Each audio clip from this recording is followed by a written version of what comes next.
تراویح میں قرآن مجید کی تکمیل ہوئی۔ میں خوشی اور مسرت کے اس موقع پر قرآن مجید سنانے کی سعادت حاصل کرنے پر حضرت مولانا قاری سہیل احمد صاحب کو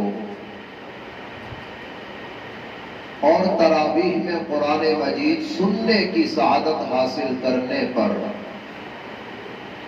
آپ تمام حضرات کو دل کی گہرائیوں سے مبارکباد پیش کرتا ہوں۔ اللہ رب العزت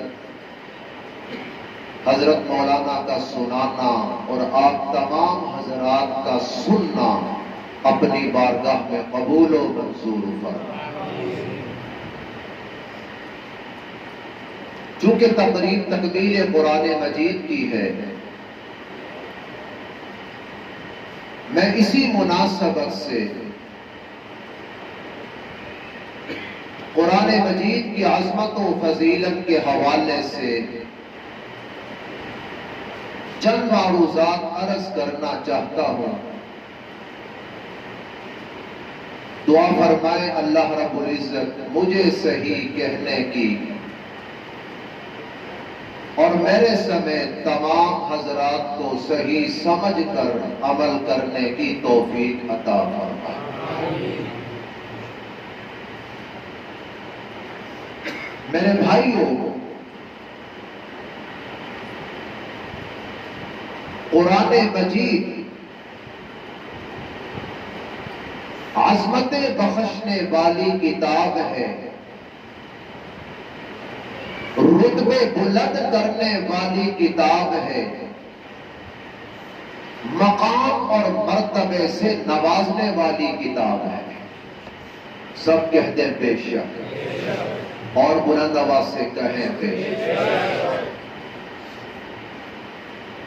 قرآن مجید عظمت بخشنے والی کتاب ہے، رتبے بلند کرنے والی کتاب ہے، مقام اور مرتبے سے نوازنے والی کتاب ہے۔ جو قرآن مجید کے ساتھ جڑ گیا، جس کا تعلق قرآن مجید کے ساتھ ہو گیا، اس قرآن مجید کی برکت سے رب کائنات دنیا میں بھی اس کا رتبہ بلند کر دیتے ہیں اور آخرت میں بھی اس کا رتبہ بلند ہو جاتا ہے۔ توجہ چاہوں گا، ایک عام سا بچہ ہے جس کی معاشرے میں کوئی اہمیت نہیں ہے، معاشرہ اس کو کوئی مقام دینے کو تیار نہیں ہے، معاشرہ اسے عزت دینے کو تیار نہیں ہے، مگر یہی بچہ جب مدرسے میں آتا ہے، ایک استاد کے سامنے بیٹھتا ہے، قرآن مجید یاد کرنا شروع کرتا ہے، یہ قرآن کا حافظ بنتا ہے۔ یہی بچہ کل تک معاشرے میں اس کی کوئی حیثیت نہیں تھی، اس کا مقام نہیں تھا، اس کا رتبہ نہیں تھا، اس کی پہچان نہیں تھی، معاشرہ اس کو عزت دینے کو تیار نہیں تھا، لیکن یہی بچہ جب قرآن مجید کے ساتھ جڑتا ہے تو پھر دنیا دیکھتی ہے، چوہدری پیچھے کھڑا ہے، ملک پیچھے کھڑا ہے، تاجر پیچھے کھڑا ہے، وزیر پیچھے کھڑا ہے، گورنر پیچھے کھڑا ہے، بڑے سے بڑے منصب والا پیچھے کھڑا ہے، اور یہ بچہ جس کے معاشرے میں کوئی پہچان نہیں، وہ مصلی پر سب سے آگے کھڑا ہے۔ میں حیران ہوا، میں نے کہا مولا یہ ماجرا کیا ہے؟ بڑے بڑے پیچھے کھڑے ہیں، تاجر ہے پیچھے کھڑا ہے، مالدار ہے پیچھے کھڑا ہے، منصب والا پیچھے کھڑا ہے، گورنر پیچھے کھڑا ہے، وزیر پیچھے کھڑا ہے، بڑے بڑے لوگ پیچھے کھڑے ہیں، یہ بچہ آگے بڑھ گیا۔ یہ آگے کیوں بڑھا؟ جواب آتا ہے یہ آگے بڑھا نہیں ہے، اس کو آگے بڑھا دیا ہے۔ توجہ چاہیے، یہ آگے بڑھا نہیں ہے، یہ آگے بڑھا نہیں ہے، اس کو آگے بڑھا دیا ہے۔ مولا کس نے آگے بڑھا دیا؟ جواب آتا ہے اس کو اسی نے آگے بڑھا دیا جس نے 1.25 لاکھ نبیوں کے سامنے امام الانبیاء کو مصلی پہ کھڑا کر دیا۔ مسجد اقصیٰ ہے، شب معراج ہے، توجہ چاہتا ہوں، 1.25 لاکھ انبیاء مسجد اقصیٰ میں جمع، اذان ہو گئی، 1.25 لاکھ انبیاء موجود ہیں۔ اب مصلی پر کون آتا ہے؟ مصلی پر آدم نہیں آئے، مصلی پر نوح نہیں آئے، مصلی پر ابراہیم نہیں آئے، مصلی پر موسیٰ نہیں آئے، مصلی پر عیسیٰ نہیں آئے، سارے پیچھے کھڑے ہیں۔ مصلی پر آتا ہے آمنہ کا در یتیم ہے، محمد رسول اللہ ہے۔ میں نے کہا مولا وجہ کیا ہے؟ بڑے بڑے انبیاء پیچھے کھڑے ہیں، یہ آگے کھڑا ہے۔ جواب آتا ہے باقیوں کے پاس قرآن نہیں ہے، اس کے پاس قرآن کی دولت موجود ہے۔ یہ قرآن ہے، باقی سارے پیچھے ہیں، قرآن والا بلند آواز سے، بلند آواز سے، سارے پیچھے ہیں قرآن والا، اور بلند آواز سے، سارے پیچھے ہیں قرآن والا۔ اور اگلا جملہ کہوں، توجہ چاہتا ہوں، سارے پیچھے ہیں قرآن والا آگے ہے۔ اب ذرا اگلا جملہ بھی سنیے، سارے نیچے ہیں قرآن والا اوپر ہے۔ آواز نہیں آئی، اور بلند آواز سے توجہ چاہتا ہوں، سارے پیچھے ہیں قرآن والا آگے ہے، اور سارے نیچے ہیں قرآن والا اوپر ہے۔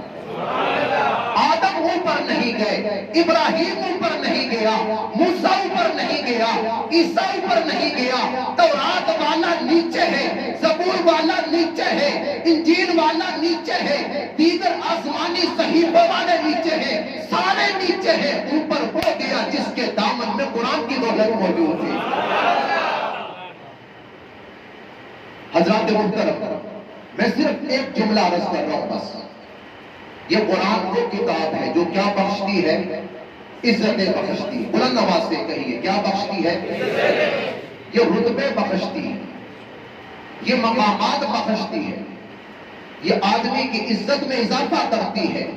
توجہ چاہتا ہوں، حضرت عمر رضی اللہ تعالی عنہ نے ایک صحابی کو مکہ کا گورنر مقرر کیا۔ وہ صحابی حضرت عمر کو ملنے کے لیے آئے، تشریف لائے۔ حضرت عمر نے پوچھا تم مجھے ملنے کے لیے آئے ہو، پیچھے اپنا نائب کس کو بنا کر آئے ہو، اپنا قائم مقام کس کو چھوڑ کر آئے ہو؟ انہوں نے جواب میں کہا میں ابن ابزہ کو اپنا نائب بنا کے آیا ہوں، قائم مقام چھوڑ کے آیا ہوں۔ حضرت عمر نے پوچھا ابن ابزہ کون ہے؟ فرمایا وہ ہمارے غلاموں میں سے ایک غلام ہے، ایک غلام ہے، میں اس کو گورنر بنا کے آیا، اس کو میں اپنے پیچھے چھوڑ کے آیا ہوں، اپنا نائب بنا کے آیا ہوں، اپنا قائم مقام بنا کے آیا ہوں۔ حضرت عمر نے پوچھا کیا وجہ ہے کہ تم نے غلام کو آزادوں میں امیر بنا دیا اور آزادوں کے مقابلے میں تم نے غلام کو ترجیح دی ہے؟ اس ترجیح دینے کی وجہ کیا ہے؟ اب جواب سنیے، اللہ اکبر، قرآن کیسے عزت بخشتا ہے۔ اب جواب سنیے، وہ صحابی جواب میں کہتے ہیں ابن ابزہ بے شک غلام ہے، مگر ماجرا یہ ہے ابن ابزہ میں ایک خصوصیت موجود ہے جو دیگر لوگوں میں موجود نہیں ہے۔ وہ خصوصیت کیا ہے؟ ابن ابزہ کو دوسروں کے مقابلے میں قرآن زیادہ یاد ہے۔ ایک دور وہ تھا جب عہدے ملتے تھے قرآن کی بنیاد، اور آج ایک دور اور دوسرا آ گیا، قرب قیامت کا دور ہے، فتنوں کا دور ہے، دجالی دور ہے۔ ٹھیک ہے، جب قرآن والے کو پیچھے کرو۔ ایک وہ دور تھا قرآن والوں کو آگے کیا جاتا تھا۔ اللہ اکبر، غزوہ احد میں 70 صحابہ شہید ہوئے، ایک ایک قبر کے اندر 3 صحابہ کو رکھا گیا، 3 صحابہ ایک ایک قبر میں، 4 صحابہ، 5 صحابہ ایک ایک قبر میں، ایک ایک قبر میں کئی صحابہ۔ اب بات سننے کی ہے، صحابہ نے عرض کیا یا رسول اللہ، جب ہم ایک قبر میں کئی صحابہ کو دفن کرتے ہیں، ہم 2 کو دفن کرتے ہیں، 3 کو کرتے ہیں، 4 کو کرتے ہیں، ہم آگے کس کو رکھیں؟ اللہ کے محبوب پیغمبر نے جواب دیا ان شہید ہونے والوں میں سے آگے اس کو رکھو جو قرآن دوسروں کے مقابلے میں زیادہ یاد رکھتا تھا، جس کے پاس قرآن کی دولت دوسروں کے مقابلے میں زیادہ تھی، فرمایا اس کو دوسروں کے مقابلے میں قبر کے اندر آگے رکھا جائے۔ حضرات محترم، میں عرض کر رہا ہوں یہ قرآن ہے، عزتیں بخشنے والی کتاب، رتبے بلند کرنے والی کتاب، مقام اور مرتبے سے نوازنے والی کتاب۔ آپ نے ایک نام سنا ہوگا، اہل علم موجود ہیں جن کا نام تھا سالم، یہ ایک غلام تھا، غلام۔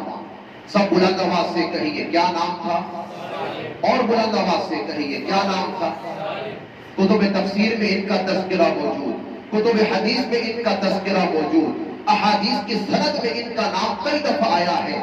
یہ سالم ہے، غلام ہے، اور غلام بھی ایسا ہے جو شکل و صورت سے بھی عاری ہے، کمزور ہے، کام کاج کے قابل نہیں ہے۔ اس غلام کو آقا نے بارہا بیچنے کی کوشش کی، مگر کوئی اس غلام کو خریدنے کے لیے تیار نہیں ہوتا تھا۔ اور تیار کیوں نہیں ہوتا تھا؟ کیونکہ بیچارہ شکل و صورت سے بھی سادہ ہے، شکل و صورت بھی خاص نہیں ہے، اور ہے بھی کمزور، کام کاج کے قابل نہیں۔ آقا نے بارہا کوشش کی کہ میرا غلام بک جائے، کم سے کم قیمت پر بک جائے، ادنا دام پر بک جائے، کم قیمت پر بک جائے، لیکن تمام تر کوششوں کے باوجود یہ غلام ایسا تھا جسے کوئی خریدنے کے لیے تیار ہی نہیں تھا۔ یہ غلام حضرت ابو حذیفہ رضی اللہ تعالی عنہ کی خدمت میں پہنچا۔ جب حضرت ابو حذیفہ مسلمان ہوئے، یہ غلام بھی مسلمان ہو گیا۔ اب بات سننے کی ہے، جب مسلمانوں نے مکہ سے ہجرت کی اور مدینہ جانے لگے، مدینہ پہنچنے سے پہلے قباء میں مسلمانوں نے قیام کیا، اور وہاں مسلمانوں نے 5 وقتہ نماز کی ادائیگی کے لیے مسجد کی تعمیر کا فیصلہ کیا۔ جب مسجد تعمیر ہو گئی، اب معاملہ یہ سامنے آیا، مسجد تو بنا دی گئی ہے، اب یہاں امامت کا منصب کس کے حوالے کیا جائے؟ آپ حیران ہوں گے، اکابر صحابہ موجود، حضرت عمر جیسا عظیم و جلیل القدر صحابی موجود، مگر ان تمام صحابہ کی موجودگی میں امامت کے لیے انتخاب ہوتا ہے، اسی غلام کا انتخاب ہوتا ہے۔ علماء اکابر صحابہ موجود ہیں، حضرت عمر جیسا جلیل القدر صحابی موجود، لیکن اکابر صحابہ کی موجودگی میں امامت کے لیے انتخاب ہوتا ہے تو غلام۔ اور بتائیے غلام میں کون سا؟ شکل و صورت سے بھی آیا اور انتہائی کمزور، کام کاج کے قابل بھی، جسے کوئی خریدنے کو تیار نہیں ہے۔ آج وہی غلام مسلح پر کھڑا ہے، اور حضرت عمر جیسے اکابر صحابہ پیچھے مقتدیوں کی صف میں ہاتھ باندھ کے کھڑے۔ میں حیران ہوا مولا یہ ماجرا کیا ہے؟ اکابر صحابہ پیچھے کھڑے ہیں، مقتدیوں کی صف میں ہاتھ باندھ کے کھڑے ہیں، عمر جیسا جلیل القدر صحابی پیچھے کھڑا ہے، غلام مسلح پر امام بن کے کھڑا ہے، مقتدا بن کے کھڑا ہے۔ ماجرا کیا ہے؟ جواب آتا ہے کان اکثرہم قرآنا، اسے قرآن دوسروں کے مقابلے میں زیادہ یاد تھا، قرآن نے اس غلام کو آگے مسلح پہ کھڑا کر دیا۔ اکابر صحابہ پیچھے کھڑے، غلام آگے کھڑا ہے، اور غلام آگے کیوں ہوا؟ اپنی لیاقت کی وجہ سے نہیں، اپنے عہدے کی وجہ سے نہیں، مال و دولت کی وجہ سے نہیں، اپنی شکل و صورت کی وجہ سے نہیں، اپنے کسی اور مہارت کی وجہ سے نہیں، غلام آگے ہوا صرف اس خوبی کی وجہ سے، کان اکثرہم قرآنا، کہ دوسروں کے مقابلے میں اس کو قرآن مجید زیادہ یاد تھا۔ اور یہی وہ غلام ہے۔ اب میں جملہ کہنے لگا ہوں، بڑا قیمتی جملہ ہے، میرا یہ جملہ ضائع نہ ہو۔ اللہ کے محبوب پیغمبر نے اس غلام کی تلاوت سنی۔ سہیل صاحب بڑا قیمتی جملہ آ رہا ہے۔ اللہ کے محبوب پیغمبر نے اس غلام کی تلاوت سنی، آئے ہائے ہائے، حضور کو اتنا مزہ آیا، آپ نے اپنی نگاہ نبوت آسمان کی طرف اٹھائی، اور جو جملہ کہا، جو خراج تحسین غلام کو پیش کیا، میں کہتا ہوں ایسا خراج تحسین کوئی اور پیش نہیں کر سکتا نہ کسی اور کو شاید پیش کیا گیا ہو. اللہ کے محبوب پیغمبر اس غلام کی تلاوت سنتے ہیں، متاثر ہوتے ہیں، نگاہ اٹھاتے ہیں، آسمان کو دیکھتے ہیں اور مسکرا کر کہتے ہیں الحمدللہ الذی جعل فی امتی مثل ھذا. اے اللہ تیرا شکر ہے تو نے میری امت میں اس جیسے لوگ پیدا کیے ہیں. وہ غلام جنہیں کوئی مول نہیں سے، جو بے مول غلام تھا، جس کا کوئی مول نہیں تھا، کسی کم قیمت پر بھی خریدتا کوئی نہیں تھا. وہ غلام جو کم مول تھا، جس کا کوئی مول نہیں تھا، قرآن نے اسے انمول بنا دیا. بلند آواز سے کہیے، قرآن نے اسے انمول بنا دیا. اور ایسا انمول بنا دیا زمین والے بھی اس پہ رشک کرتے ہیں، آسمان والے بھی اس پہ رشک کرتے ہیں. حضرات محترم، آپ کے گھروں میں قرآن مجید موجود ہوتا ہے، یہاں بھی قرآن موجود ہوگا. آپ مجھے قرآن مجید ذرا دیجیے. یہ قرآن مجید موجود ہے، آپ کی توجہ چاہتا ہوں. اب یہ اندر کا حصہ تو قرآن مجید ہے، جہاں قرآنی آیات لکھی ہوئی ہیں، قرآن کے الفاظ لکھے ہوئے ہیں، حروف لکھے ہوئے ہیں، آیات لکھی ہوئی ہیں. یہ تو قرآن مجید کا حصہ ہے. مگر قرآن مجید کے شروع میں جلد کرتے ہوئے ایک گتا لگا دیا جاتا ہے. یہ آپ کے سامنے یہ گتا موجود ہے. بتائیے یہ قرآن ہے؟ بلند آواز سے بولیے، بلند آواز سے. یہ قرآن ہے؟ یہ قرآن نہیں. اس پر قرآن کا کوئی لفظ نہیں لکھا، کوئی آیت نہیں لکھی، کوئی جملہ نہیں لکھا. یہ قرآن نہیں ہے، مگر قرآن کے ساتھ جڑا ہوا ہے. جب یہ قرآن کے ساتھ جڑا ہوا ہے، اس کا بھی احترام اسی طرح فرض ہے جس طرح پورے قرآن کا احترام فرض ہے. جس طرح آپ قرآن مجید کے اندر والی آیات کو، اندر والے حصے کو بغیر وضو کے ہاتھ، بلند آواز سے، بغیر وضو کے ہاتھ لا یمسہ الا المطہرون، قرآن مجید کو بغیر وضو کے ہاتھ لگانا جائز.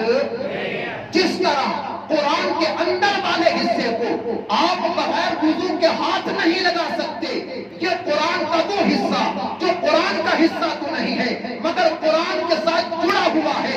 رب نے اس کو بھی وہی اعزاز دے دیا، کوئی احترام دے دیا، کوئی حکم دے دیا. آپ اس گتے کو بھی وضو کے بغیر ہاتھ نہیں لگا سکتے. میں نے کہا مولا یہ ماجرا کیا ہے؟ یہ قرآن تو نہیں ہے. قرآن تو وہ ہے جہاں پہ قرآن کی آیات لکھی ہوئی ہیں، جہاں قرآن کے الفاظ لکھے ہوئے ہیں. یہ تو قرآن نہیں ہے. جواب آتا ہے قرآن نہیں ہے مگر قرآن کے ساتھ جڑا ہوا تو ہے. بلند آواز سے، قرآن تو نہیں ہے مگر قرآن کے ساتھ جڑا ہوا تو ہے. میرے بھائیوں، اگر ایک گتا، اگر کاغذ کا ایک ٹکڑا قرآن کے ساتھ جڑتا ہے، قرآن اس کو عظمت بخش دیتا ہے، مقام بخش دیتا ہے، رتبہ بخش دیتا ہے. جو مسلمان قرآن کے ساتھ جڑ جاتا ہے، رب کائنات اس کے رتبے بھی بلند کر دیا کرتے ہیں. آج ضرورت اس بات کی ہے ہم قرآن مجید کے ساتھ جڑیں. بلند آواز سے کہیے، ہمیں قرآن کے ساتھ جڑنا پڑے گا. ہمیں قرآن مجید کے ساتھ اپنا تعلق وابستہ کرنا پڑے گا. ہمیں اپنے ٹوٹے ہوئے تعلق کی تجدید کرنی پڑے گی. ہمیں دوبارہ لوٹ کر قرآن کی طرف آنا پڑے گا. جب تک ہم قرآن کی طرف واپس نہیں آئیں گے، ہمارے مسائل بھی حل نہیں ہوں گے، ہماری پریشانیاں بھی دور نہیں ہوں گی. حضرات محترم، میں عرض کر رہا ہوں قرآن کوئی معمولی کتاب ہے، بہت بڑی کتاب، بڑی عظیم کتاب. اللہ اکبر. اللہ کے محبوب پیغمبر فرماتے ہیں جہاں قرآن پڑھا جاتا ہے وہاں رحمت کے فرشتوں کا نزول شروع ہو جاتا ہے. بلند آواز سے کہیے، اور بلند آواز سے کہیے. فرمایا جہاں قرآن پڑھا جاتا ہے وہاں رحمت کے فرشتوں کا نزول شروع ہو جاتا ہے. مولا کتنے فرشتے آتے ہیں؟ ایک فرشتہ، دو فرشتے، چار فرشتے، 6 فرشتے. فرمایا نہیں، جب قرآن کھلتا ہے زمین سے لے کر آسمان کی بلندیوں تک رحمت کے فرشتوں کا جمگھٹا لگنا شروع ہو جاتا ہے. 200-400 فرشتے نہیں آتے، ہزاروں کی تعداد ہے۔ نمازی بے شک 2-4 ہے، اللہ اکبر۔ جہاں قرآن پڑھا جاتا ہے نمازیوں کی تعداد بے شک کم ہو، لیکن جب قرآن کھلتا ہے زمین سے لے کر آسمان تک رحمت کے فرشتوں کا تانتا بن جاتا ہے۔ اب فرشتے قرآن سن رہے ہیں اور فرشتوں کو قرآن سنتے ہوئے بڑا مزہ آتا ہے۔ اور مزہ کیوں آتا ہے؟ توجہ چاہتا ہوں، یہ بات میں پہلے بھی یہاں کہہ کر گیا ہوں، آج میں اسی بات کو پھر دہرا رہا ہوں۔ فرشتوں کو مزہ کیوں آتا ہے؟ کیونکہ فرشتے ایک ایسی نعمت سے محروم ہیں جو نعمت رب کائنات نے فرشتوں کو تو نہیں دی ہے، مگر محبوب کے امتیوں کو وہ نعمت رب کائنات نے ضرور عطا کی ہے۔ وہ کون سی نعمت ہے؟ توجہ چاہوں گا۔ فرشتے قرآن سن تو سکتے ہیں مگر فرشتے قرآن پڑھ نہیں سکتے۔ فرشتے سن تو سکتے ہیں مگر بلند آواز سے بولیے پڑھ، اور اونچی آواز سے پڑھ نہیں سکتے۔ حضرت جبرائیل واحد فرشتے ہیں جو قرآن پڑھ بھی سکتے ہیں، سن بھی سکتے ہیں۔ باقی فرشتے قرآن سن تو سکتے ہیں مگر پڑھ نہیں سکتے۔ اب میں آپ کی توجہ چاہتا ہوں، اے مسلمانوں، رب کائنات نے تمہیں کتنی بڑی نعمت سے نوازا ہے، اعزاز سے نوازا ہے۔ کتنا بڑا احسان رب نے تم پر کیا ہے، جو نعمت فرشتوں کو میسر نہیں۔ رب نے محمد الرسول اللہ کے نالین پاک کے صدقے وہ نعمت تمہیں عطا کی ہے۔ فرشتے سن سکتے ہیں، پڑھ نہیں سکتے۔ محمد کے غلام قرآن سن بھی سکتے ہیں، قرآن پڑھ بھی سکتے ہیں۔ کتنی بڑی نعمت ہے، اللہ اکبر۔ میں تو یہاں ایک جملہ کہوں گا، خدا کی قسم، قرآن تو اتنی بڑی دولت ہے، مولانا بڑی قیمتی بات کہہ رہا ہوں، ہمیں تو قدر ہی نہیں ہے، پتہ نہیں ہم کس جہان میں رہتے ہیں، ہمیں احساس ہی نہیں ہے قرآن کتنی بڑی نعمت ہے۔ قرآن اتنی بڑی دولت ہے، ہماری آنکھیں بھی ناپاک، ہمارے کان بھی ناپاک، ہماری زبان بھی ناپاک، ہمارے ہاتھ بھی ناپاک۔ ہمیں تو حکم ہونا چاہیے تھا، خبردار ان گندی آنکھوں سے قرآن کو نہیں دیکھنا۔ یہ کسی مولوی کا کلام نہیں ہے، کسی چودھری کا کلام نہیں ہے، کسی وزیر اعظم کا کلام نہیں ہے، کسی بادشاہ کا کلام نہیں ہے، یہ رب العالمین کا کلام ہے۔ خبردار، تیری آنکھیں ناپاک، تو نہیں دیکھ سکتا۔ خبردار، تیرے ہاتھ ناپاک، تو نہیں چھو سکتا۔ خبردار، تیرے کان ناپاک ہے، تو سن نہیں سکتا۔ خبردار، تیری زبان ناپاک، تو پڑھ نہیں سکتا۔ ایمانداری سے بتائیں، ہمارے کان پاک ہیں؟ بلند آواز سے بولے اور اونچی آواز سے بولے، پاک ہے؟ ہماری زبانیں پاک ہیں؟ ہمارے ہاتھ پاک ہیں؟ ہماری آنکھیں پاک ہیں؟ نہیں پاک۔ زبان نہ پاک، آنکھ نہ پاک، کان نہ پاک، ہاتھ نہ پاک، ہونا تو یہ چاہیے تھا، ہمیں حکم ہوتا، خبردار، تم قرآن دیکھ نہیں سکتے، آنکھ نہ پاک ہے، پڑھ نہیں سکتے، زبان نہ پاک ہے، پکڑ نہیں سکتے، تیرے ہاتھ نہ پاک ہے، سن نہیں سکتے، تیرے کان نہ پاک ہے، تمہارا سب کچھ ناپاک ہے، تم قرآن پڑھتے، قرآن سنتے، قرآن دیکھتے۔ ہمیں تو اجازت نہیں ہونی چاہیے تھی۔ ہائے ہائے، قربان جاؤں رب کائنات کی رحمت ہے، ہائے ہائے ہائے، یہ رب کائنات کی رحمت ہے، اس کا احسان عظیم ہے۔ ہماری آنکھیں بھی ناپاک، کان بھی ناپاک، زبان بھی ناپاک، ہاتھ بھی ناپاک، سب کچھ ناپاک ہونے کے باوجود اس رب نے ہمیں اجازت دے دی ہے، انہی گناہگار کانوں کے ساتھ سن بھی سکتے ہو، انہی گناہگار آنکھوں کے ساتھ دیکھ بھی سکتے ہو، انہی گناہگار اسی گناہگار زبان کے ساتھ پڑھ بھی سکتے ہو، اور انہی گناہگار ہاتھوں کے ساتھ تم میرے قرآن کو پکڑ بھی سکتے ہو۔ ہمیں تو قدر کرنی چاہیے، رب کائنات نے ہم پہ جو احسان کر دیا، ہمیں اجازت دے دی، ورنہ ہم اس قابل نہیں تھے۔ مجھے یاد آیا، ایک بادشاہ تھا، اس کے خادم کا نام محمد تھا۔ اس کے خادم کا نام کیا تھا؟ سب کہیں بلند آواز سے، کیا نام تھا؟ یہ اس کے خادم کا نام تھا، محمد۔ وہ جب بھی اپنے خادم کو بلاتا تو نام لیتا، محمد محمد نام سے پکارتا۔ ایک دفعہ غلام کو پکارا، آواز دی، نام نہیں لیا، کہا اے غلام بات سن۔ غلام بڑا حیران، ہمیشہ میرا نام لیتے ہیں، مجھے محمد کہہ کر بلاتے ہیں، آج میرا نام نہیں لیا، مجھے غلام کہہ کر بلایا، پتہ نہیں آقا ناراض ہو گئے، کیا وجہ ہے، آج میرا نام کیوں نہیں لیا؟ کچھ وقت گزرا، جب دیکھا بادشاہ کا موڈ اچھا ہے، بادشاہ کی خدمت میں حاضر ہوا، کہا آقا ایک بات پوچھنا چاہتا ہوں، ہمیشہ آپ مجھے نام سے پکارتے تھے، آج نام سے نہیں پکارا، مجھے غلام کہہ کر بلایا، ماجرا کیا ہے؟ بادشاہ نے جواب میں کہا کہ تیرا نام محمد ہے، یہ اتنا بابرکت نام ہے، میں بغیر وضو کے یہ نام کبھی اپنی زبان پہ نہیں لاتا۔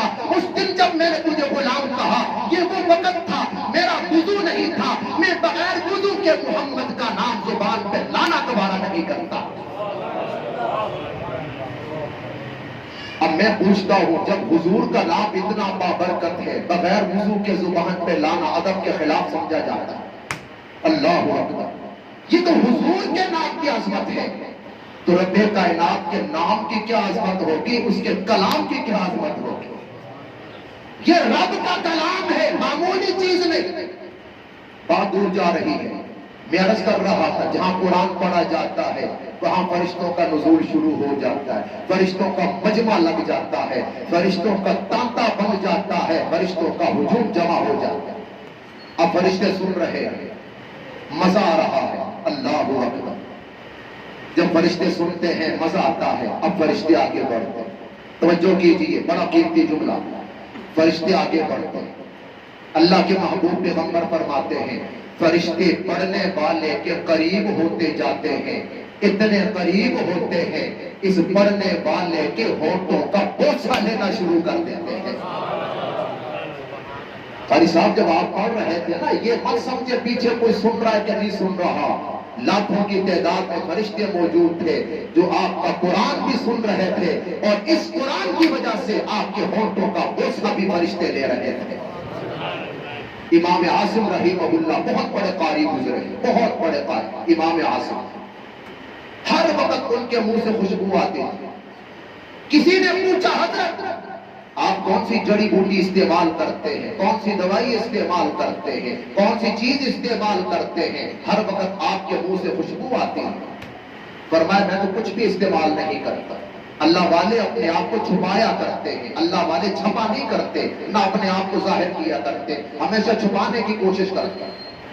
حضرت آپ کچھ تو استعمال کرتے ہیں، آپ کے منہ سے ہر وقت خوشبو اٹھتی ہے، آپ کا منہ ہر وقت معطر رہتا ہے، ماجرا کیا ہے؟ جڑی بوٹی استعمال کرتے ہیں، کوئی دوائی استعمال کرتے ہیں، کوئی خوراک استعمال کرتے ہیں، آپ کیا استعمال کرتے ہیں؟ فرمایا میں کچھ بھی استعمال نہیں کرتا، بات صرف اتنی ہے میں قرآن کا عاشق ہوں، میں صبح و شام قرآن پڑھتا ہوں، قرآن کے ساتھ میرا تعلق ہے۔ میں ایک رات سویا ہوا تھا، حضور کی زیارت خواب میں ہوتی ہے، حضور مجھے کہتے ہیں اے عاصم تو قرآن پڑھتا ہے، اتنی محبت سے پڑھتا ہے، میرا دل چاہتا ہے میں محمد تیرے ہونٹوں کا بوسہ لوں۔ بلند آواز سے کہیے سبحان اللہ۔ میرا دل کرتا ہے میں محمد تیرے ہونٹوں کا بوسہ لوں۔ رب کعبہ کی قسم ہے جب سے حضور نے میرے ہونٹوں پہ اپنے ہونٹ رکھے ہیں، میرے ہونٹوں کا بوسہ لیا ہے، وہ دن اور آج کا دن میرے منہ سے خوشبو جاتی نہیں ہے۔ حضرات محترم، قرآن مجید بڑی عظیم کتاب، میں صرف ایک چیز ذکر کر کے اپنی بات کو ختم کروں گا۔ قرآن مجید کے جہاں اور بڑے امتیازات ہیں، اعزازات ہیں، قرآن مجید کی بہت بڑی خصوصیت ہے، قرآن مجید کا ایک بہت بڑا اعزاز ہے، یہ دنیا کی واحد کتاب ہے جو اتنی آسانی سے یاد ہو جاتی ہے، دنیا میں دوسری کوئی کتاب اتنی آسانی سے یاد نہیں ہو سکتی۔ کیوں جی دنیا میں کوئی اور کتاب یاد ہو سکتی ہے؟ قرآن مجید کا نسخہ آپ مجھے دیں گے ذرا ایک منٹ، قرآن مجید کا نسخہ۔ اب آپ دیکھیں قرآن مجید کتنی ضخیم کتاب ہے، چھوٹی کتاب تو نہیں، 2-4 صفحات پہ مشتمل نہیں، سینکڑوں صفحات پر مشتمل ہے۔ یہ نسخہ جو میرے ہاتھ میں ہے اس نسخے کے جو صفحات ہیں ان کی تعداد تو تقریباً 600 سے بھی زیادہ ہے. یہ میرے پاس جو قرآن مجید ہے 600 تقریباً 11 صفحات ہیں. 611 کتنی ضخیم کتاب ہے. کتاب بھی معمولی نہیں، ضخیم کتاب، موٹی کتاب. اور پھر یہ ہماری اپنی کتاب ہماری اپنی زبان میں ہے. بولیے ہماری زبان میں ہے، کس زبان میں ہے؟ عربی زبان میں. کتاب ضخیم بھی ہے، موٹی بھی ہے، زبان اپنی بھی نہیں ہے، زبان بھی کوئی اور ہے، مگر اس کے باوجود 10 سال کا بچہ ہے، 8 سال کا بچہ ہے، 1 سال خرچ کرتا ہے، 2 سال خرچ کرتا ہے، رب کائنات یہ پورا قرآن اس کے سینے کے اندر محفوظ کر دیتے ہیں. دنیا میں کوئی ایسی کتاب نہیں جو اتنی آسانی سے یاد ہوتی ہو، اتنی جلدی یاد ہوتی ہو، جتنی آسانی سے اور جتنی جلدی یہ قرآن مجید یاد ہوتا ہے. مولانا قاسم نانوتوی نور اللہ مرقدہ دارالعلوم دیوبند کے بانی بہت بڑے عالم تھے. رب کائنات نے ان کو بڑی نعمتوں سے نوازا، بڑی صلاحیتوں سے نوازا. بہت بڑے عالم سفر پہ جا رہے ہیں. اس زمانے میں سفر ہوا کرتے تھے بحری جہاز پر، ہوائی جہاز نہیں تھے، بحری جہاز. بحری جہاز پہ سفر کر رہے ہیں. رمضان کا مہینہ شروع ہو گیا. حضرت نے کہا بھئی کوئی حافظ ہے جو ہمیں تراویح میں قرآن سنا دے. یہ کیسی عجیب بات ہے کہ مسلمانوں کا مجمع ہو، مسلمانوں کی جماعت ہو، اتنی بڑی تعداد جہاز پہ مسلمانوں کی سفر کر رہی ہو اور قرآن سنانے والا کوئی نہ ہو. کوئی ہے جو قرآن مجید ہمیں تراویح میں قرآن سنا دے؟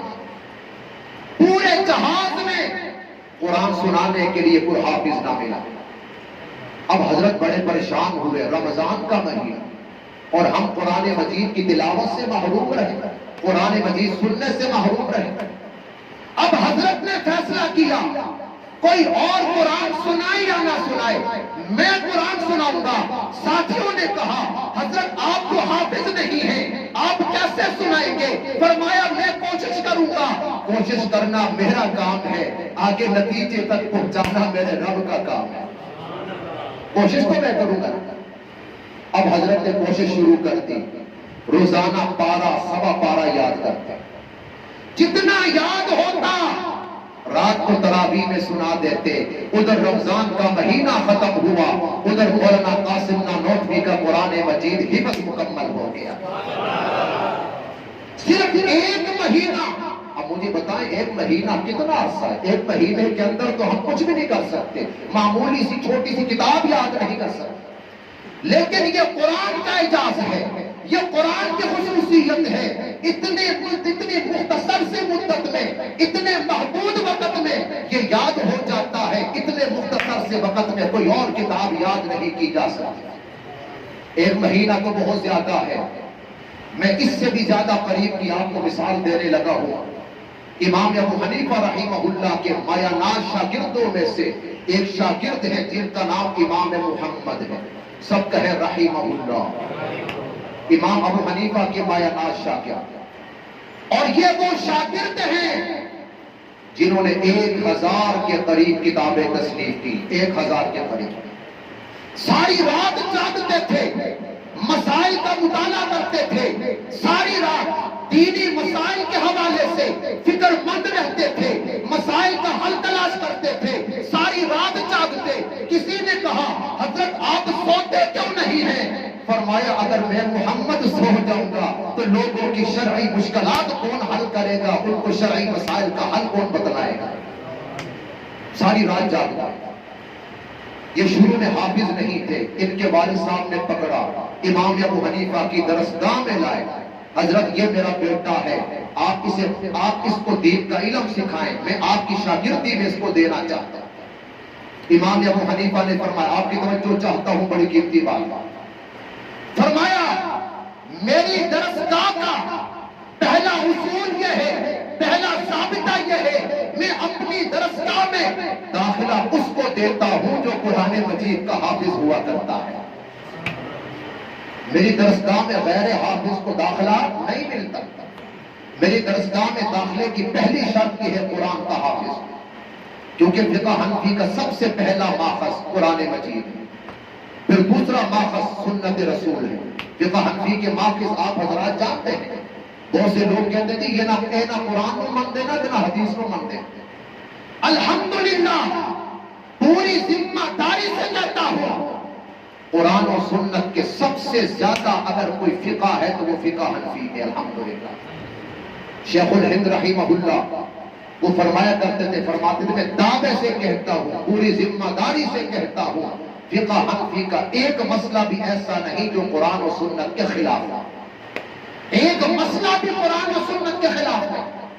تو فرمایا میں داخلہ تب دوں گا یہ قرآن کا حافظ ہو۔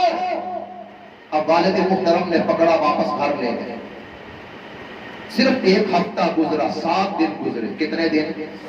بلند آواز سے اور بلند آواز سے، صرف ایک ہفتہ گزرا، 7 دن گزرے۔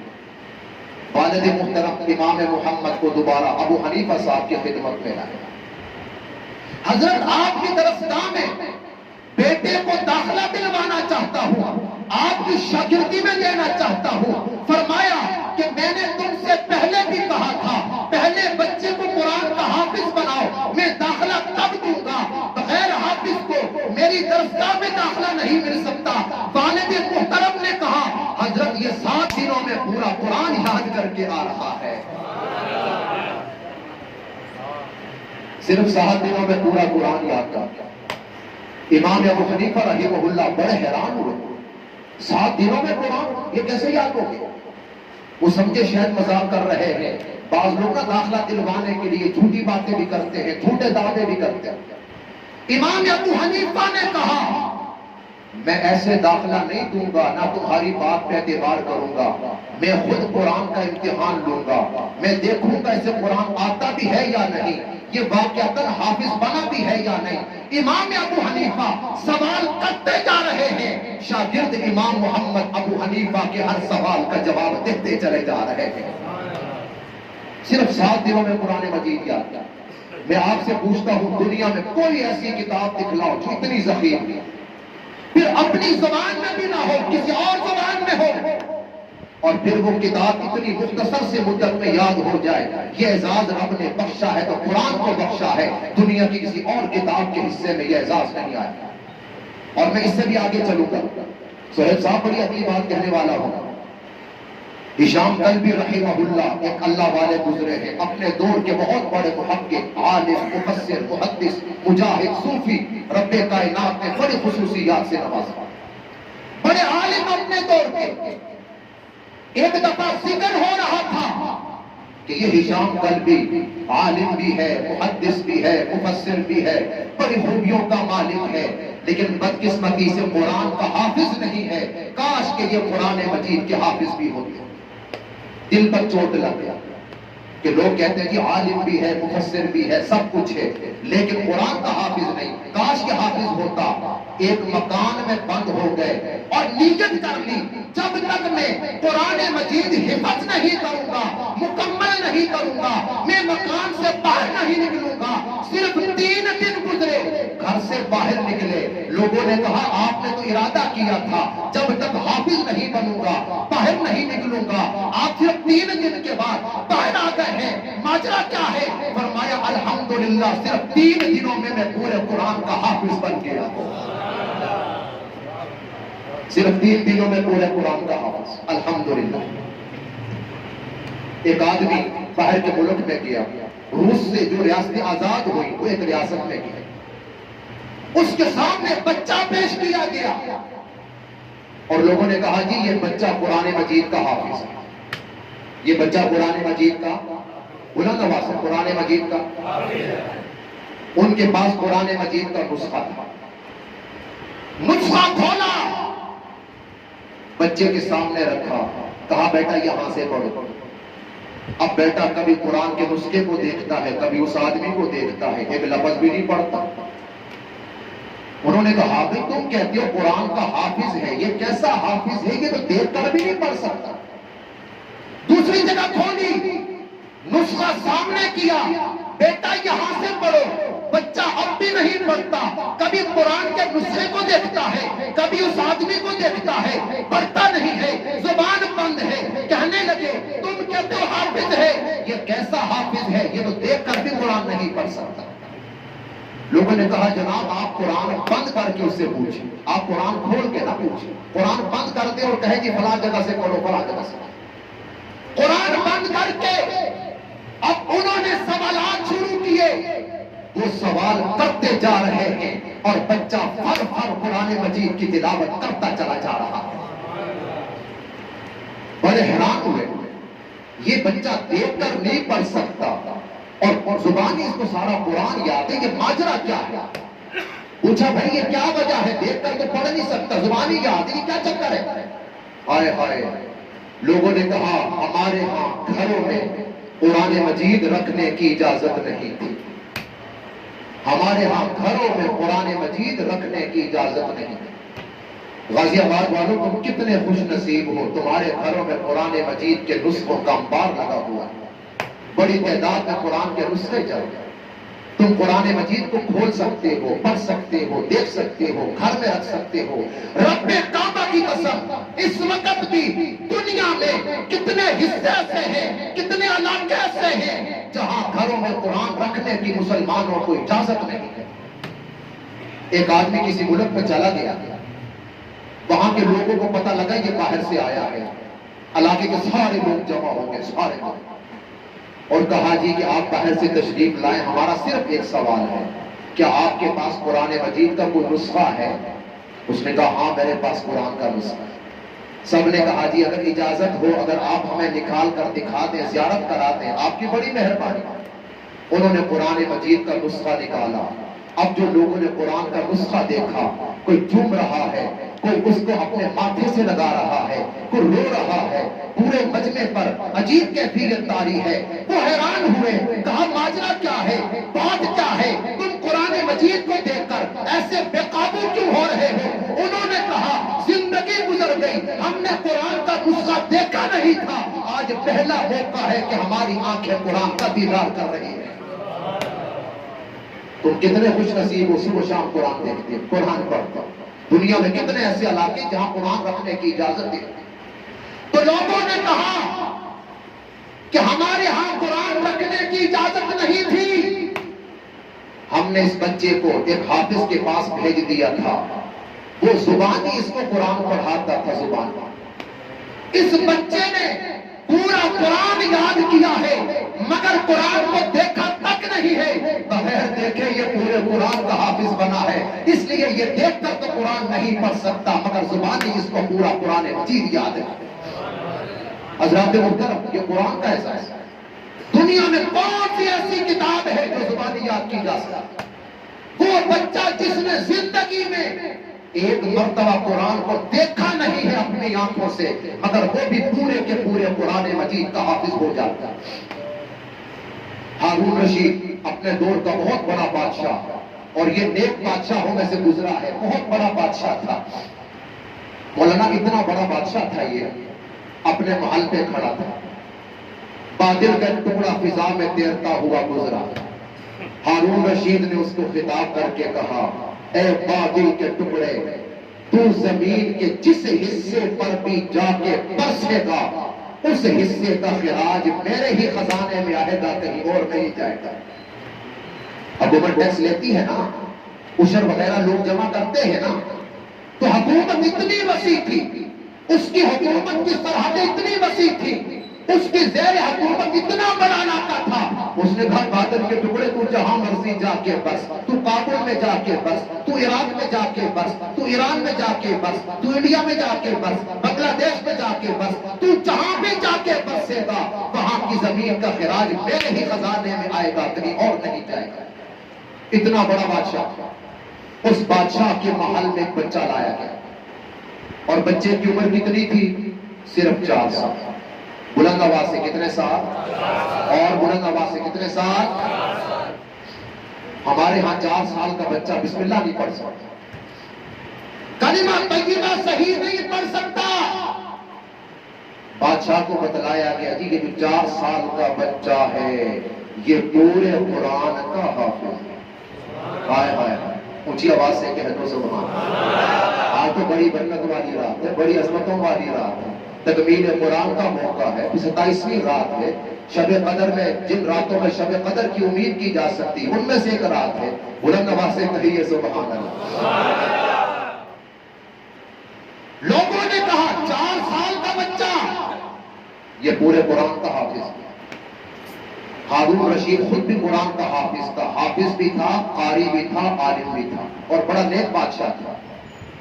اس کو تعجب ہوا 4 سال کا بچہ اور پورے قرآن کا حافظ. اس نے کہا میں نہیں مانتا. لوگوں نے کہا حضرت حافظ ہے. اس نے کہا 4 سال کا بچہ اپنا پیشاب نہیں سنبھال سکتا, پورے قرآن کا حافظ یہ کیسے ہے, میں نہیں مانتا. کہا جی آپ اس کا امتحان لیں. ہارون رشید خود بھی قرآن مجید کا حافظ تھا. وہ بچے کو سامنے بٹھاتا ہے.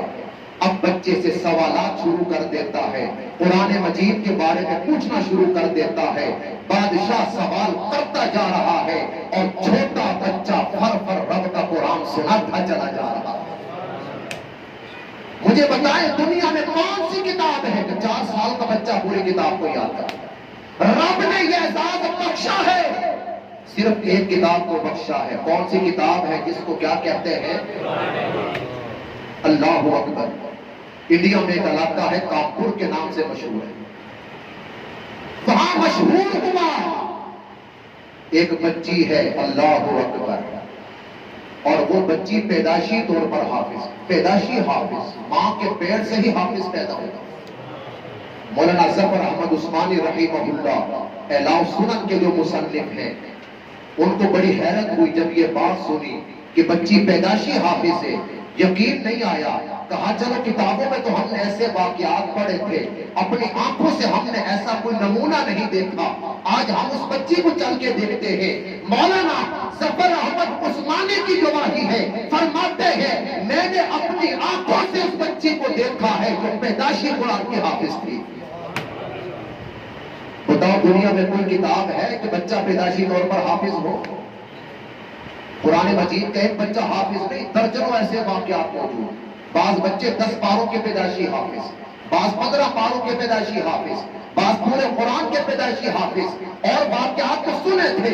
ظفر احمد عثمانی صاحب فرماتے ہیں باقی واقعات تو ہم نے سنے تھے, تاریخ میں پڑھے تھے, مگر یہ بچی میں نے اپنی آنکھوں سے دیکھی ہے. چھوٹی سی بچی ہے, پیدائشی قرآن مجید کی حافظہ ہے.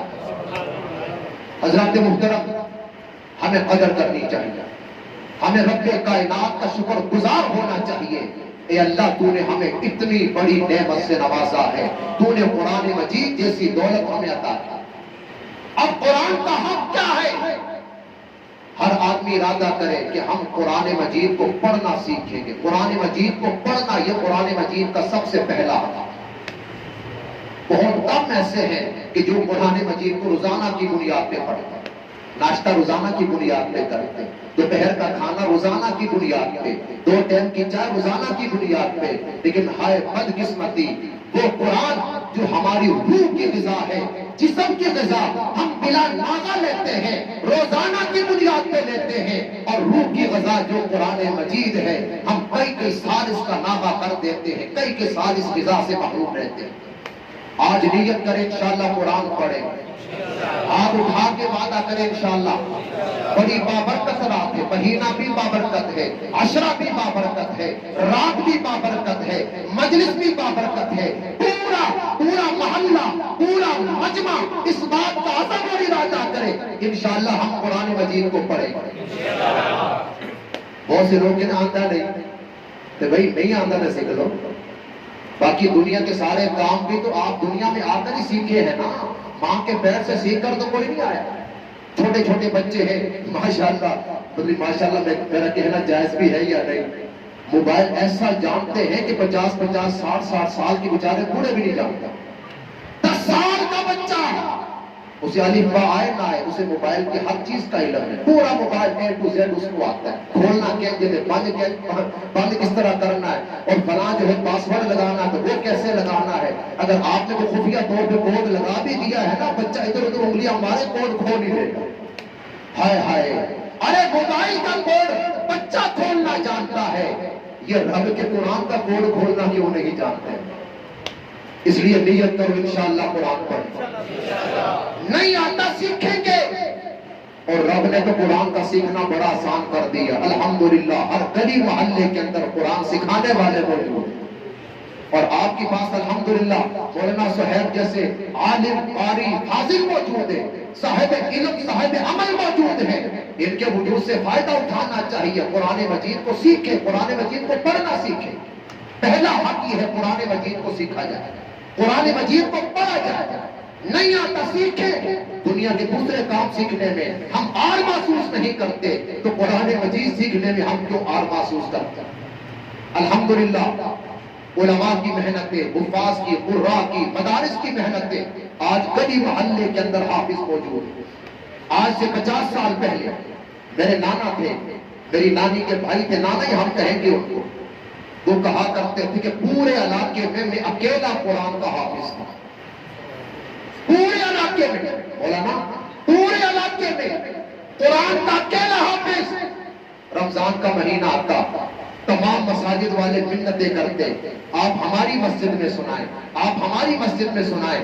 اب وہ کیا کرتے، ایک رات ایک مسجد میں سناتے، دوسری رات دوسری مسجد میں سناتے، تیسری رات تیسری مسجد میں سناتے۔ قرآن رمضان کے پورے مہینے میں 29 راتیں ہوتی یا 30 راتیں ہوتی، وہ 30 یا 29 مساجد میں پھر کے قرآن مجید سنایا کرتے۔